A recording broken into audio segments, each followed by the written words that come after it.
Bueno, que el Señor les bendiga, bienvenidos a la casa de nuestro Dios. Siempre es un gusto tenerle acá en su iglesia. Y para los que regresan, pues qué bueno verles de nuevo. Mis estimados hermanos, hay un principio bíblico que dice: no erréis, Dios no puede ser burlado. Todo lo que el hombre sembrare, eso también cosechará. Generalmente lo asociamos con aspectos negativos, porque cuando hablamos de consecuencias casi siempre la referencia es eso, que una consecuencia es algo negativo. Sin embargo, cuando hablamos de consecuencias simplemente podemos hablar de un efecto. Una consecuencia es un efecto, y lo que nosotros hacemos, independientemente sea bueno o malo, va a tener un efecto. Siempre hemos dicho, usted aprende a cuidarse y a tener una vida aceptable o regularmente saludable, pues va a tener un efecto. Usted se vuelve irresponsable en cuanto al cuidado de su salud, va a tener un efecto también. Ahora, cuando nos referimos a consecuencias, tenemos que tener claro también, mis estimados hermanos, que cuando tomamos la decisión de acercarnos o buscar mayormente, de una forma más intensa a Dios, las cosas tampoco pueden seguir igual. No pueden seguir igual. Así como el distanciamiento de Dios tiene un efecto, también el acercarse a Dios tiene un efecto. Entonces, en esta tarde, yo quiero que podamos meditar, mis estimados hermanos, en algo bien sencillo, y es en las consecuencias de buscar a Dios, porque tiene sus consecuencias. Repito, no asocie consecuencias solamente con lo negativo. Hay consecuencias maravillosas de acercarse, de buscar a Dios con sinceridad de todo corazón. Entonces, en esta tarde espero en Dios poder ver por lo menos 4 puntos de las consecuencias de buscar a Dios. Y el primero de ellos quiero invitarle a que lo busque en el Evangelio según Juan, capítulo 16 y versículo 33. Evangelio según Juan, capítulo 16 y versículo 33. Cuando lo encontremos, puestos en pie, le damos lectura a la palabra de nuestro Dios. Evangelio según Juan, capítulo 16, versículo 33. ¿Lo tenemos, hermanos? Me encanta esa felicidad que irradia. Y con esa misma alegría vamos a dar lectura a la porción de la palabra de nuestro Dios. Evangelio de Juan, capítulo 16, versículo 33. ¿Lo tenemos? Amén. Muy bien, entonces lo leemos y dice la palabra de nuestro Dios. Evangelio de Juan, capítulo 16, versículo 33, y dice de la siguiente manera: estas cosas os he hablado para que en mí tengáis paz. En el mundo tendréis aflicción, pero confiad, yo he vencido al mundo. Hasta allí y oramos. Señor y buen Dios, en esta tarde, háblanos al corazón a través de tu palabra, instrúyenos, fortalécenos. Queremos recibir, queremos aprender más de ti. Nos ponemos en tus manos, en el nombre de Jesús. Amén y amén. Podemos tomar otros asientos, mis estimados hermanos. Efectos o consecuencias de buscar a Dios. Repito, el principio bíblico dice: todo lo que el hombre sembrare, eso también cosechará. Ahora, ahí no dice cosas malas, ahí dice todo lo que el hombre, ¿qué? Sembrare. Ahí, hermano, puede incluir cosas, por supuesto, negativas, pero también cosas positivas. Y en el aspecto espiritual, acercarse a Dios, hermano, trae consecuencias, y una de ellas, conforme a este versículo bíblico, es que la cercanía con Dios produce paz. ¿Qué produce la cercanía con Dios? Paz. Paz. Ahora, no me confunda que el experimentar la paz de Dios no significa estar exentos de problemas. No significa que jamás en la vida usted se va a angustiar, usted se va a preocupar, pero, hermano, estar cerca de Dios le permite a usted reaccionar de una forma diferente, de una manera distinta a no estar cerca de Dios. Cuando no estamos cerca de Dios, parecería que el mundo se nos cae encima, hermano. Cualquier situación, por grande o pequeña que sea, nos llena de angustia y desesperación. Pero cuando estamos cerca de Dios, repito, no es que no nos vamos a preocupar, pero afrontamos las cosas de manera diferente. Jesús nunca dijo que no íbamos a pasar por situaciones difíciles. Ni en el Antiguo Testamento Dios lo declaró, ni en el Nuevo Jesús lo afirmó. En el Antiguo Testamento, y siempre hemos citado Isaías 43, dice: cuando pases por las aguas, yo estaré contigo, no te anegarás. Y cuando pases por el fuego, la llama no arderá en ti. No dice nunca va a pasar por las aguas, no dice nunca va a pasar por el fuego, dice cuando pases por allí. Cuando pases por allí. Dios no le garantiza que nunca se va a asustar, que nunca se va a preocupar, que nunca quizás va a sentir aquella angustia de no saber qué hacer. Dios no le dice que eso no va a pasar.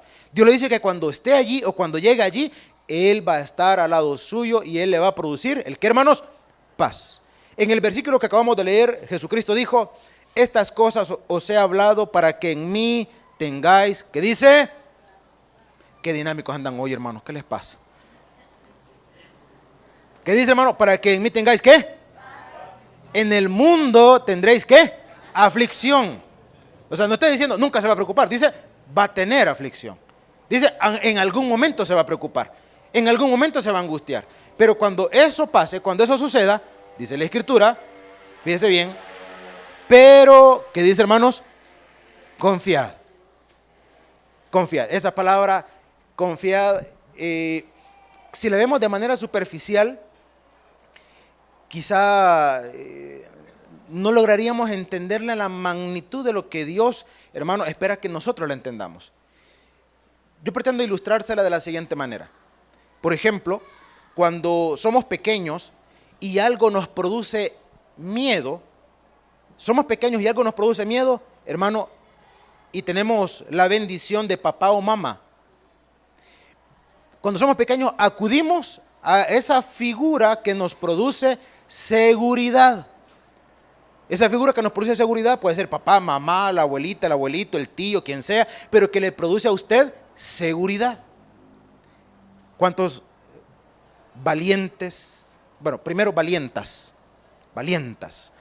¿Cuántas mujeres valientes no le tienen miedo a las culebras aquí? No le tienen miedo a las culebras. Nah, anaconda, constrictor, ¿qué? Semejante lombriz. Machos alfa que no le tienen miedo a las cucas. Hermano, imagínense que de repente, repito, retomemos la figura de los niños. El niño ve una cuca o ve una culebra y sale corriendo a los brazos de quien le da seguridad. Si es el macho alfa y es culebra, el macho alfa agarra al niño, lo sujeta con fuerza para que no tenga miedo y sale corriendo. Pues sí, porque dicen que en la desconfianza está la seguridad. Y cuando el niño viene a los brazos de quien es su figura bueno, quien le da seguridad, hermano, el niño se siente seguro. ¿Ha dejado de tener miedo? No, él se siente seguro, pero el miedo sigue estando allí. Para él esa figura es quien le da la tranquilidad que él necesita. Él piensa que en los brazos de su padre él está. Eso piensa él. Que sea cierto, quién sabe, pero el niño lo interpreta así. A diferencia en el caso de Dios, hermano. Usted tiene temor, tiene inseguridad, tiene duda, corra a los brazos de su Señor. Y a diferencia de la figura humana, en Dios sí podemos estar plenamente seguros. No es que el miedo va a desaparecer, el miedo puede seguir estando allí, pero en Él podemos tener, repito, seguridad. Esa seguridad, tradúzcala como paz. El salmista dijo: y en paz me acostaré y asimismo dormiré, porque solo tú, Jehová, me haces vivir como confiado. Claro, ¿quién puede producir eso? Solamente Dios, hermano. Solamente Dios. Cuando hemos pasado situaciones complicadas, difíciles, situaciones que en algún momento pueden producir en nosotros un efecto que nos distorsione, que nos altere en el plano emocional, Le voy a hacer una recomendación bien sencilla. Simplemente venga a Dios y pídele que Él le dé paz. Que Él le dé paz. Ya les he contado que uno de los regalos que yo recibí después de graduado, más o menos a los 10 días, si mal no me equivoco, o menos, como a la semana creo que fue. Mire qué interesante, porque yo estaba en Santa Rosa de Lima y tenía una gripe, usted, que para qué le cuento. Y el autobús en el que yo viajaba era un autobús que a las 5 de la mañana le ponían el aire acondicionado con todo, hermano. Entonces dije, no, si me voy en ese autobús, mi condición va a empeorar, entonces mejor no, mejor madrugo un poquito más y me vengo en uno que salía a las 4 de la madrugada de allá de Santa Rosa. Así, de ese que súbase hoy y llegue cuando pueda. De esos. Entonces yo mejor me voy en ese. Hermano, y fue la única vez que tomé esa decisión motivado por mi estado de salud. Y cuando veníamos, en lo que en aquel tiempo era Vía El Triunfo, porque ya no es Vía El Triunfo. ¿Saben cómo se llama ahora? Ciudad del Triunfo, porque le cambiaron categoría, ya no es Vía El Triunfo, hermano. Hoy es Ciudad El Triunfo.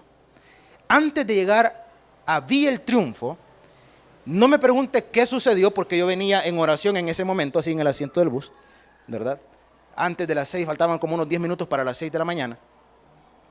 Y yo solo escuché primero el golpe y después los gritos de todos los que iban allí. A mí no me quedó tiempo de gritar, hermano, ya íbamos en el aire. Y nos fuimos en un abismo, más o menos de unos 20 metros, el bus giró completamente. El bus giró completamente.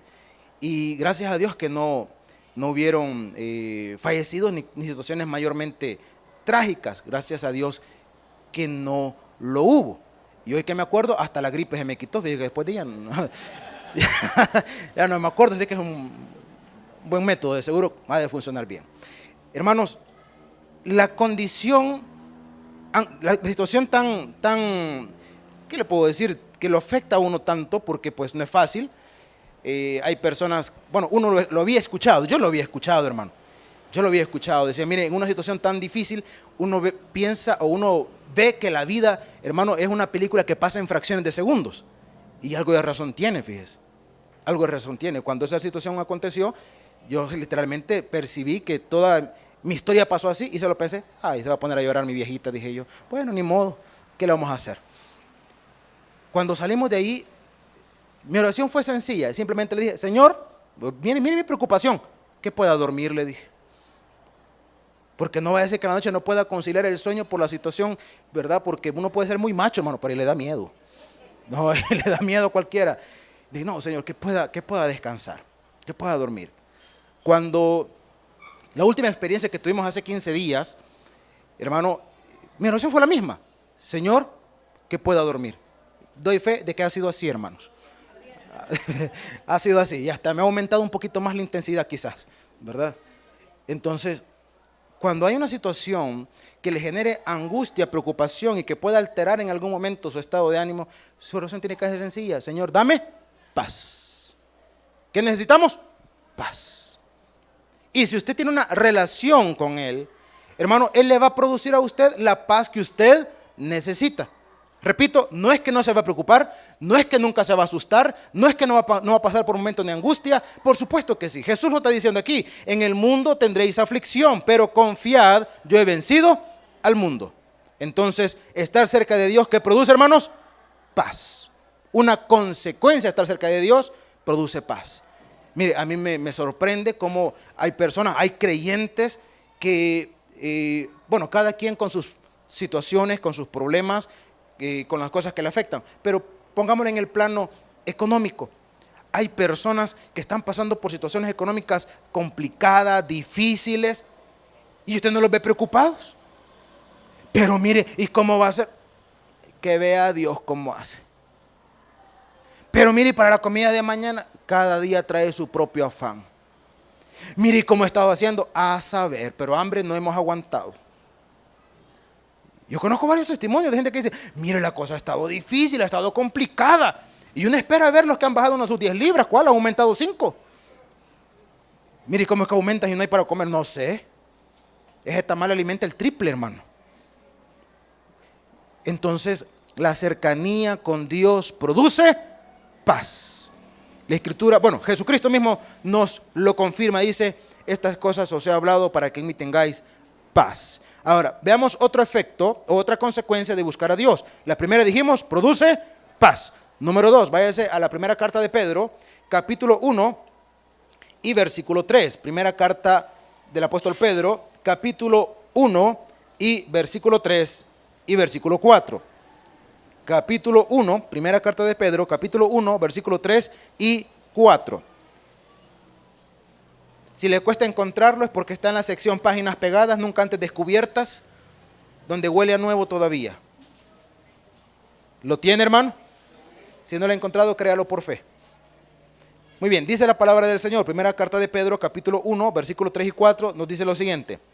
Bendito el Dios y Padre de nuestro Señor Jesucristo, que según su grande misericordia nos hizo renacer para una esperanza viva por la resurrección de Jesucristo de los muertos, para una herencia incorruptible, incontaminada, inmarcesible, reservada en los cielos para vosotros. Hermano, estar cerca de Dios, ¿qué otro efecto produce? Simplemente produce esperanza.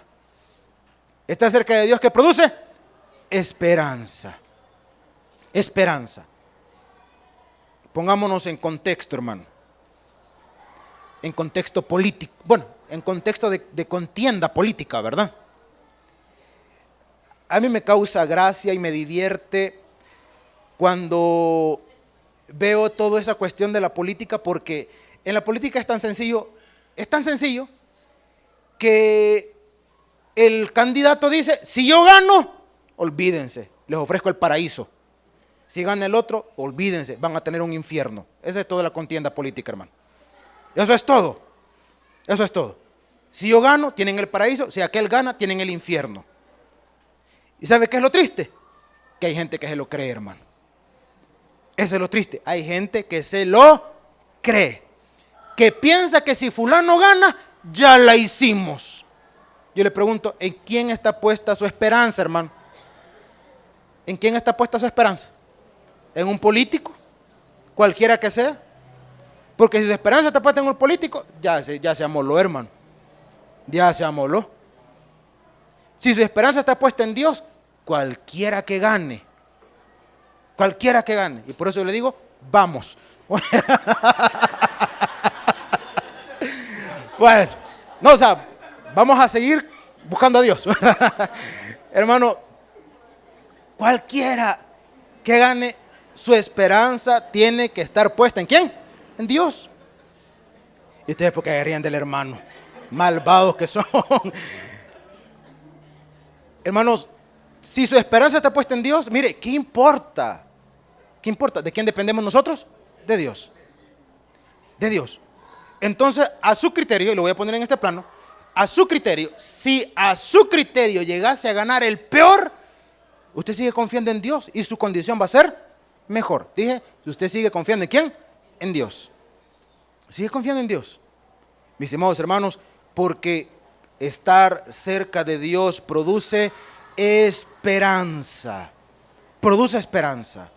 No que mire que de aquí a un año, si el fulano de tal llega a ganar, ya va a ver cómo vamos a estar de mejor todos nosotros. Yo espero que usted diga, mientras yo me aferre de la mano de Dios, mi condición siempre va a ser hacia lo mejor. Y reitero, no significa que no habrá momentos de preocupación, no significa que no habrá momentos de angustia, ¿cómo no? Porque recuerde que sin luchas no hay victorias. Sin luchas no hay victorias. Pero su esperanza es que la victoria va a ser nuestra. Que la victoria va a ser nuestra. ¿Por qué? Porque mi esperanza no está puesta en ninguna institución terrenal. Mi esperanza está puesta, hermano, en el Creador de los cielos y la tierra. Entonces, estar cerca de Dios produce esperanza. Y el apóstol Pedro lo describió de la siguiente manera. Dice la Escritura: bendito el Dios y Padre de nuestro Señor Jesucristo, que según su grande misericordia nos hizo renacer. En otras palabras, nos perdonó y nos dio una nueva vida para una esperanza, ¿cómo dice? Viva. ¿Y qué es una esperanza viva? Reitero, ¿en quién está confiando usted? ¿En quién está confiando usted? Le pongo un ejemplo del Antiguo Testamento. En el Antiguo Testamento, en el ministerio del profeta Jeremías, a Jeremías se le llama el profeta llorón. No porque fuera de por sí llorón, sino porque realmente pasó por muchos periodos de frustración. Porque Dios lo mandó a predicar un arrepentimiento que el profeta, como Dios lo había mandado, el profeta esperaba que el efecto de su predicación se cumpliese en un corto tiempo. Dios me mandó a predicar arrepentimiento, entonces Dios va a poner en ellos el sentir de arrepentirse y todo bonito, ¿verdad? El problema es que predicó 1 año, no pasó nada, 2 años no pasó nada, 5 años no pasó nada, pasaron 10 años y el juicio que predicaba nunca llegaba, la gente comenzó a burlarse de él, lo tachaba de loco, hermano, de fanático, de todo lo que usted quiera, y la gente tenía esta concepción: mientras el templo de Dios esté allí, aquí no va a pasar nada. Mientras el templo esté allí, aquí no va a pasar nada. Entonces se volvieron tan superficiales que creían que el hecho de que el templo estuviera ahí de pie era la garantía de que a ellos no les iba a pasar nada. ¿Cuál era su esperanza? ¿El templo o el Dios del templo? ¿Quién era su esperanza? Para ellos su esperanza era el templo. Esa era su esperanza. ¿Por qué cree que fue devastado ese templo? A través de la historia, hermano. ¿Por qué cree que fue devastado? Y hasta el día de hoy no tienen templo. Lo único que les ha quedado es el famoso muro de los lamentos. Es lo único que les ha quedado. Un pedazo de lo que fue aquel templo majestuoso. ¿Por qué Dios lo permitió?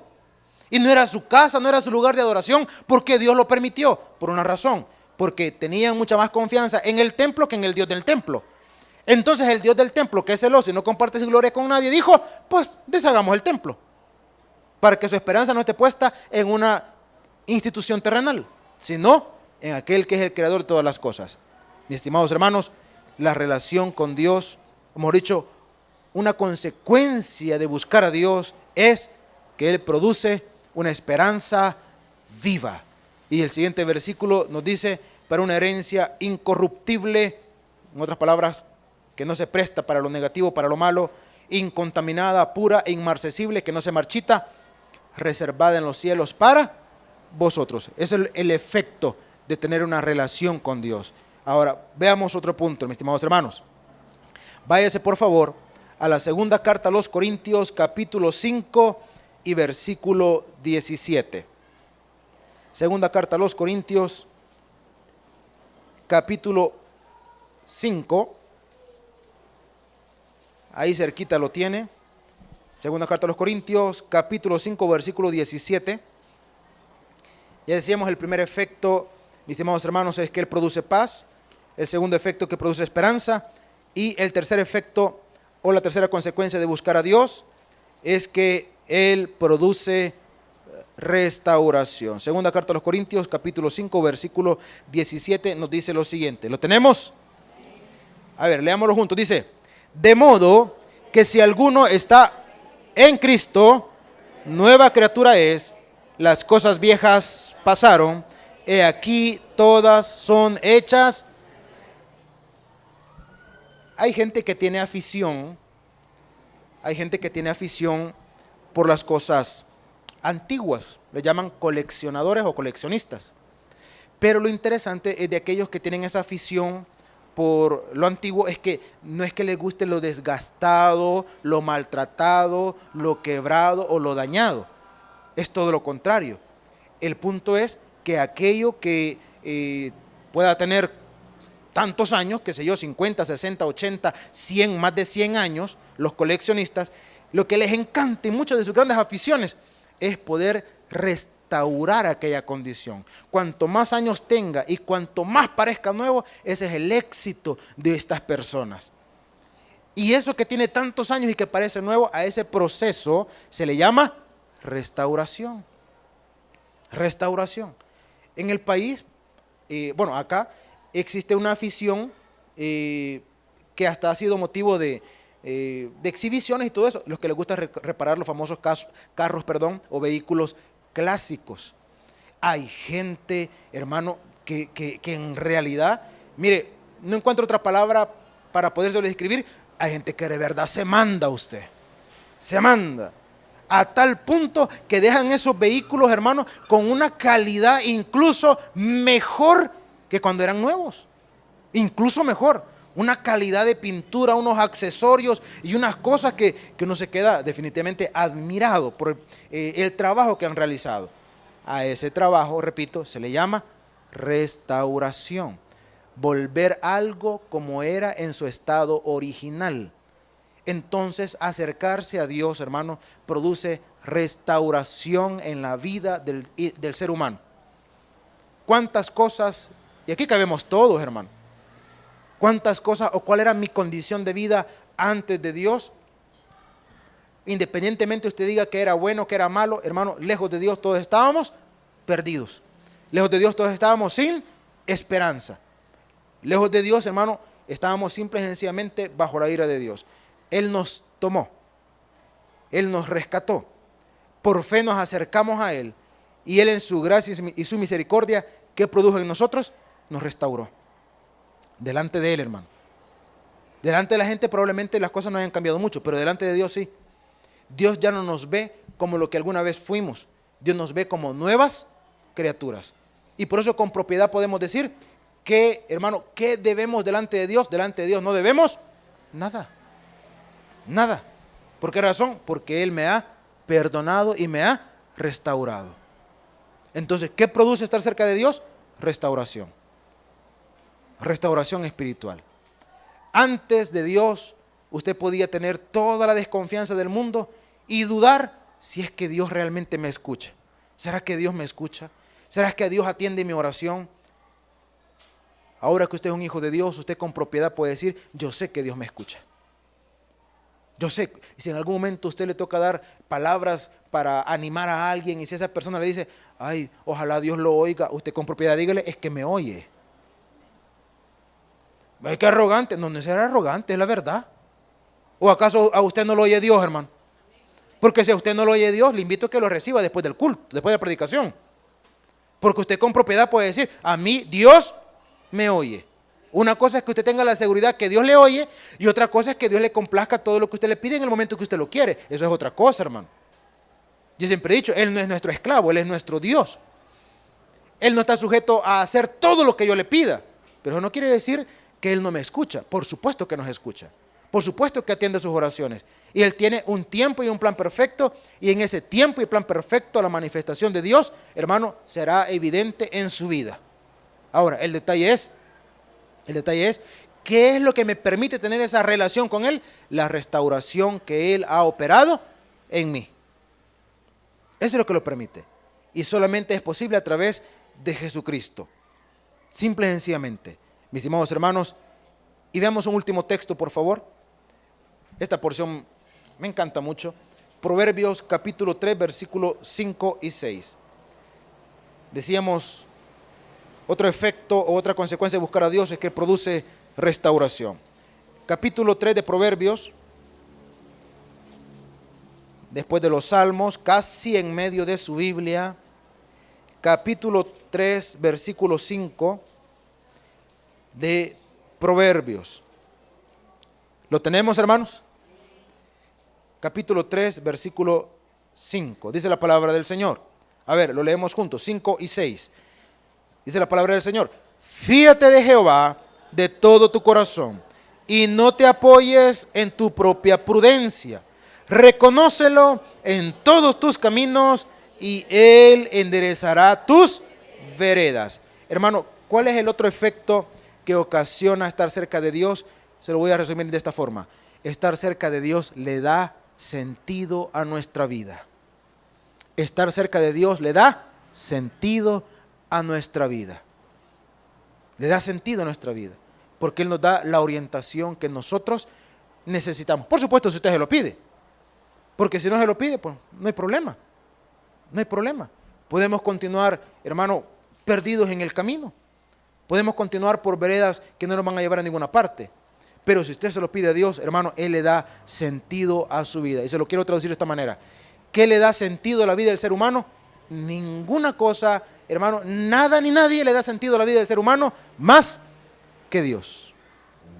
Cuando usted le encuentra sentido a la vida por la dirección de Dios, entonces todo lo demás va a comenzar a caer por su propio peso. Todo lo demás.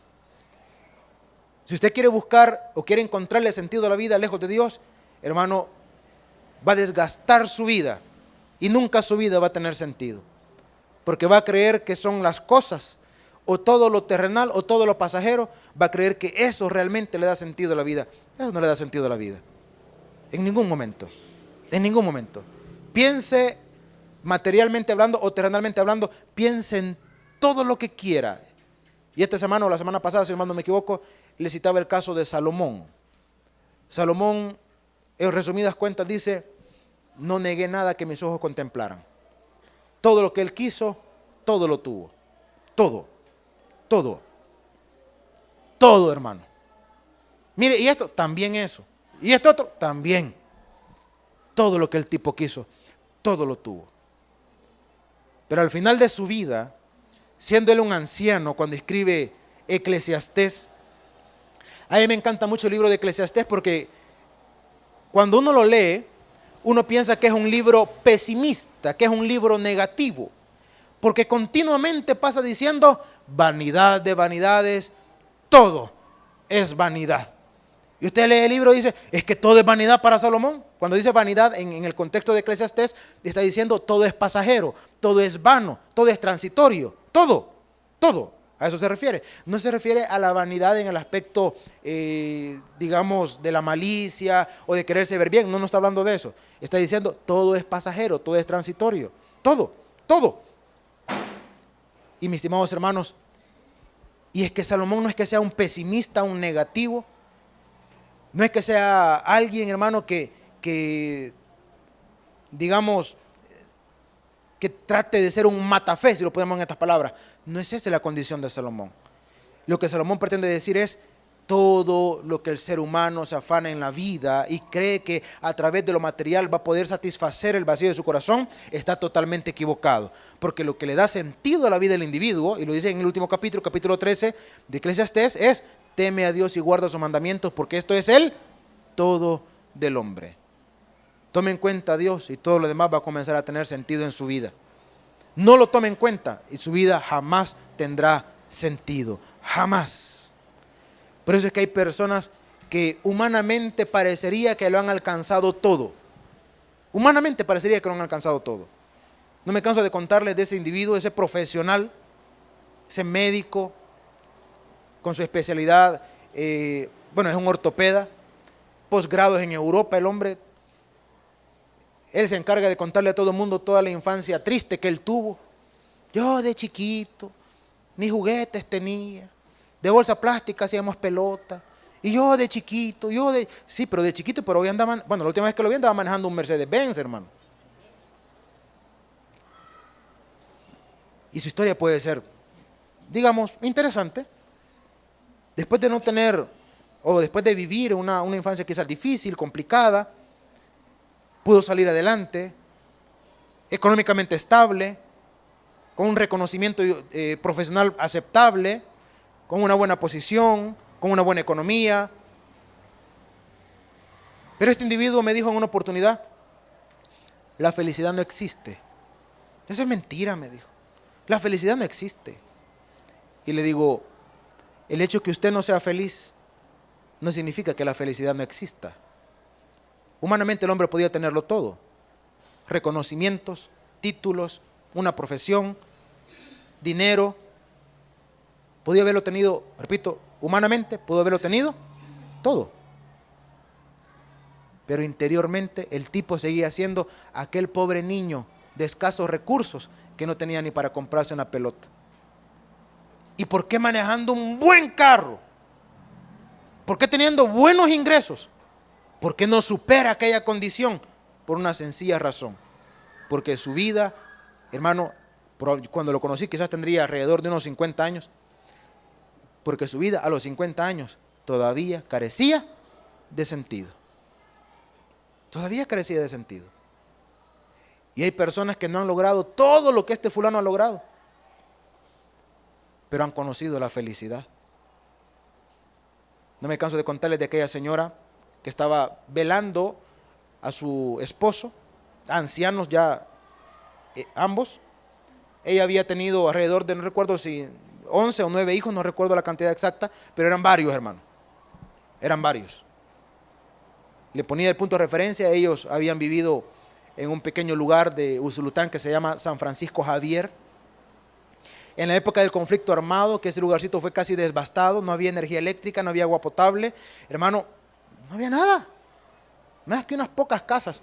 Allí vivían ellos, en una casita con piso de tierra, que lo poquito que el esposo podía cultivar era lo que le servía de sustento, y lo poquito que le sobraba era lo que le servía para vender, y así podían ir subsistiendo. Y la señora, estando al lado del féretro de su difunto esposo, con sus hijos alrededor, la señora simplemente exclamó y dijo: yo me acuerdo, cuando todos mis hijos estaban pequeñitos. Llegaba la noche, no había energía eléctrica. Dice que llegaban a la cama, y ella lo expresó de esta manera, dice: yo llegaba a la cama y toda mi tacuacinada alrededor. Así dijo ella, hermano. Y toda mi tacuacinada alrededor. Y me encantó lo último que dijo, porque ella dijo: yo era feliz. ¿Por qué aquel que anda manejando un Mercedes-Benz del año dice que la felicidad no existe? ¿Y por qué esta señora con 9 o 11 hijos en una casa con piso de tierra, probablemente en una cama de pita, con algunas estrellas reventadas y petate? ¿Por qué ella decía ser feliz y aquel no? ¿Por qué razón? Por una simple y sencilla razón. Porque lo que le da sentido a la vida de todo ser humano siempre ha sido, siempre será y sigue siendo simplemente la presencia de Dios. ¿Por qué razón? Porque solamente Dios hace al hombre feliz. Denle un aplauso en esta noche, en esta tarde. Vamos a orar. Padre buen Dios, gracias Señor por este tiempo.